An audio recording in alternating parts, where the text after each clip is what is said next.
इमरान खान साहब की जो हमशीरा हैं अलीमा खान साहिबा, उनको ये कहना था कि हमें उम्मीद है कि साइफर वाले केस के अंदर पाकिस्तान से उन्हें इंसाफ मिलेगा अदालतों से। लेकिन उसके बाद अगली स्ट्रैटेजी ये है कि डोनाल्ड लू जो एक वो अंडर सेक्रेटरी जिसके बारे में कहा गया, जो साइफर आया था कि वहाँ से धमकी दी गई पाकिस्तानी सफ़ीर को और फिर उसके बाद यहाँ पे गवर्नमेंट टॉपल की गई, इल्ज़ाम लगाया गया पीटीआई की तरफ से। उसके बारे में ये कहा गया कि अमेरिका में डोनाल्ड लू के खिलाफ अदालत जाएगी पाकिस्तान तहरीक इंसाफ। इसके चांसेस क्या हैं, इसका स्कोप क्या है? हमारे साथ eminent American lawyer Sajid Tarar साहब मौजूद हैं। बहुत शुक्रिया सर, आपने वक्त दिया है। सर बताइएगा ज़रा, ये he is a federal officer, state department के ऑफिसर है अमेरिका के अंदर डोनाल्ड लू। अगर तहरीक इंसाफ वहाँ पे कोर्ट से रुजू करती है तो वो है स्कोप, और इस तरह की कोई मिसाल उससे पहले है कि अदालतें उसको वहाँ पे सीरियस लेती हैं इस तरह के मैटर्स को? देखिए, यहाँ पे मैं पीटीआई के लोगों को और खासकर इमरान खान साहब को बताना चाहूंगा कि उनको इंसाफ मिल सकता है अगर जज बंदयाल साहब हो अमेरिका के अंदर। लेकिन मेरे ख्याल में अगर देखा जाए, जुरिस्डिक्शन तो बन सकती है, इसमें कोई शक नहीं है। केस तो लाया जा सकता है क्योंकि पाकिस्तान अमेरिका हैज रिलेशनशिप। लेकिन क्या ये सफारती आदाब और सफारती कल्चर में इस तरह होता है?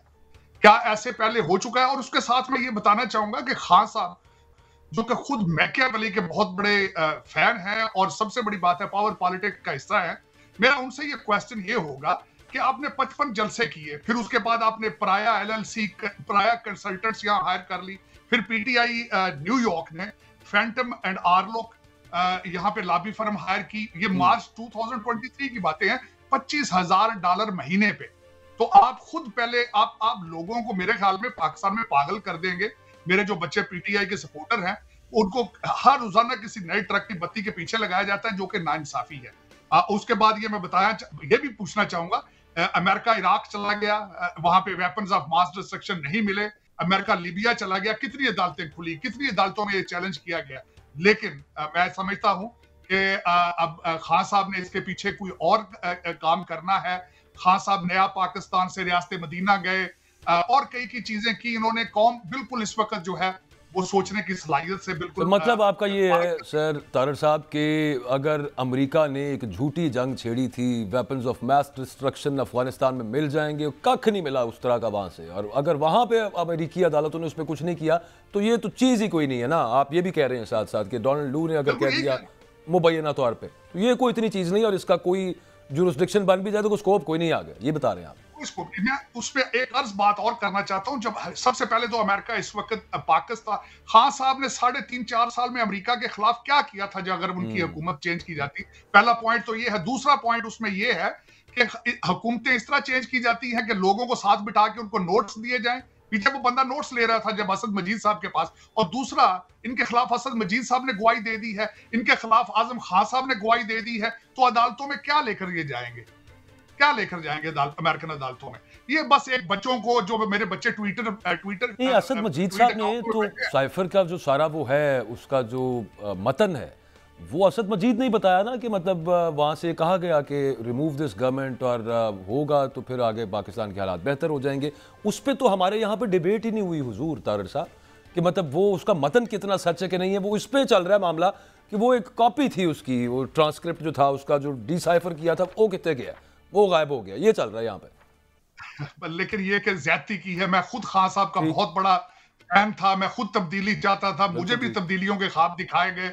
और उसके बाद वो जिस तरह पंजाबी में कहते हैं काई खब्बी तो मारी सज्जी, लेकिन अब मेरे ख्याल में मेरे जैसे लोग दोबारा इन चीजों पे बिलीव नहीं करते। खान साहब को भी चाहिए कोई नया सांप पटारी से निकालें। अब ये साइफर चीजें, ये सारी 55 जलसे आपने इसकी बेस पे किए, फिर लॉबी फर्में हायर की, आपके लोग अमेरिकन एम्बेसडर से मिलते रहे, लेकिन अब फिर दोबारा आप लोगों को बेवकूफ बनाना चाहते हैं। 100 बिस्मिल्लाह करें, लेकिन अब हमारे जैसे लोगों के पास जो थोड़ी बहुत डिग्रियां रखते हैं वो माफी मांगते हैं। माफी मांगना चाहते हैं हम खान साहब से कि खान साहब को नवी शायद कड्डो होने। देखिए ना तारड़ साहब, साइफर का मुकदमा चल रहा है, उसमें उम्र कैद की सजा हो सकती है, तो साइफर वाला मामला अभी कहीं जा तो नहीं ना रहा, और वो स्टेट ऑफ पाकिस्तान की तरफ से चल रहा है, तो वो तो रहेगा सब मामला। उसमें ओपन एंड शट केस है। जब असद मजीद साहब एम्बेसडर जिन्होंने नोट्स लिखवाए थे उन्होंने गवाही दे दी है। जब आजम खान साहब, जिसके साथ खान साहब ने कहा था आओ मिलके खेलेंगे इस पे, जब उन्होंने गवाहियां दे दी है तो पीछे उसमें बचा क्या है? पीछे अब डेविड लू बचा है। अब डेविड लू को वहां लाके आप अमेरिकन एम्बेसी बंद कराना चाहते हैं? आपका क्या? लेकिन वैसे असद मजीद साहब ने गवाही कोई नहीं दी हुई, वो कोई स्टेटमेंट तो दे केस में ऐसा कुछ नहीं है। नहीं, लेकिन केस तो आपको पता ही है ना, अदालत में तो वो तो वही होगा ना जो अदालत के अंदर वो, या कोई एक यहाँ के मुताबिक जो है। हाँ जी, लेकिन साइफर जो है वो डिप्लोमेटिक नॉर्म्स का हिस्सा होता है, ऐसी कोई बड़ी बात नहीं है। नोट साथ लिखवाए जा रहे थे, डेविड लुक क्या क्या लिखवा सकता था वहां पे, और क्या ख्याल है कि अमेरिका। बिल्कुल ठीक बात है। और फिर दूसरा सर, वो साथ हमारे यहाँ पे नेशनल सिक्योरिटी काउंसिल की 2 मीटिंग्स भी तो हुई ना, उन्होंने भी तो एलामिया जारी किया यहाँ पे। लेकिन बुनियादी सवाल जो था, जो आपने वो बड़ा क्लैरिटी से बता दिया कि ऐसा कोई फ़ायदा नहीं होगा अमेरिका के अंदर इस केस को, किसी भी अदालत के अंदर जुरिस्डिक्शन शायद बन जाए, लेकिन कुछ इससे मीनिंगफुल कह लें या वर्थ वाइल कह लें जो चाह रही है तहरीक इंसाफ, वो नहीं निकल पाएगा। बहुत शुक्रिया। हमारे साथ मौजूद थे साबिक अमरीकी सदर मुशीर साजिद तारड़ साहब। एक ब्रेक लेनी है जी, ब्रेक के बाद बात करते हैं कि नवाज शरीफ साहब ने मुआशी रोड मैप का ऐलान किया है। कल वो गए हुए थे लाहौर चैम्बर ऑफ कॉमर्स, नया क्या है उस रोड मैप के अंदर, मैं ये पूछना चाहूँगा। और दूसरा, उन्होंने कहा कि इंडस्ट्री में पैसा लगाने वालों से पूछेंगे नहीं पैसा कहाँ से आया, एक तरह की एमनेस्टी है। उसके अलावा वो शरह सूद कह रहे हैं कि 22% पे चलेगी, कौन कारोबार करेगा 22% शरह सूद के साथ, तो इसको हम नीचे लेके आएंगे। वो लेके कौन गया था हुजूर 22% पे? इस तरह के कुछ सवाल आते हैं, और नया क्या है, एक्चुअल सवाल यही है। अब पाकिस्तान मुस्लिम लीग नवाज के कायद नवाज शरीफ साहब ने कल लाहौर चैम्बर ऑफ कॉमर्स का दौरा किया, वहाँ पे मुलाकात उन्होंने की और सजेशंस उनको, बल्कि उन्होंने मांगी सजेशंस कि आगे किस तरह से बेहतर करना है। एक रोड मैप जो कहा जा रहा था, और वो जो it is being touted as के मियाँ साहब आएंगे वापस तो वो कायाकल्प हो जाएगी पाकिस्तान की मईशत की। नया क्या था उस रोड मैप के अंदर? मुझे एज सच तो कुछ नज़र नहीं आया उसके अंदर। काशिफ अनवर साहब हमारे साथ हैं, लाहौर चैम्बर ऑफ कॉमर्स के प्रेसिडेंट हैं। बहुत शुक्रिया सर, आपने वक्त दिया है। Did you find anything new in his new road map जो कल उन्होंने दिया आपको? कुछ उसमें क्या नया आउट ऑफ बॉक्स नजर आया सर? देखिए, सबसे पहली बात तो ये है कि यही बहुत बड़ी बात है कि मियाँ साहब अपनी पूरी टीम के साथ लाहौर चैम्बर बिजनेस कम्युनिटी के पास आए और प्रॉब्लम्स पूछने के लिए आए कि बिजनेस कम्युनिटी को क्या प्रॉब्लम्स हैं। चाहे उन्हें उन प्रॉब्लम्स का पता है, लेकिन उन्होंने कहा कि हम आपके मुंह से सुनना चाहते हैं कि क्या प्रॉब्लम्स हैं।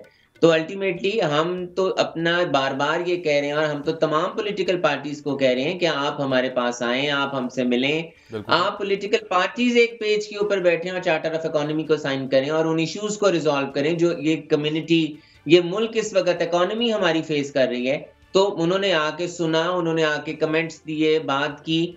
तो इसमें मैं तो समझता हूँ यही एक बहुत खुशआइंद बात है कि मियाँ साहब इसहाक डार साहब के साथ, शहबाज शरीफ साहब के साथ, अपनी टीम के साथ यहाँ आए, उन्होंने हमारी बात सुनी, तमाम मसाइल को सुना। हमने तमाम मसाइल उनके साथ डिस्कस किए। हमने बताया कि बिजली के बिल जब तक आप कम नहीं करेंगे तब तक हम इंटरनेशनल मार्केट में, तब तक हम लोकली अपने आप को, अपनी इंडस्ट्री को नहीं चला सकते। तो उसमें उन्होंने देखे, ड्यूरिंग द डिस्कशन उन्होंने कमेंट्स दिए और वो अच्छे थे, तमाम पॉजिटिव कमेंट्स थे। और वो मैं समझता हूँ कि अगर उन बातों पे अमल हो जाता है, कोई भी करे, तो इंशाल्लाह हमारी इकोनॉमी जो है और हमारी इंडस्ट्री जो है वो चल पड़ेगी।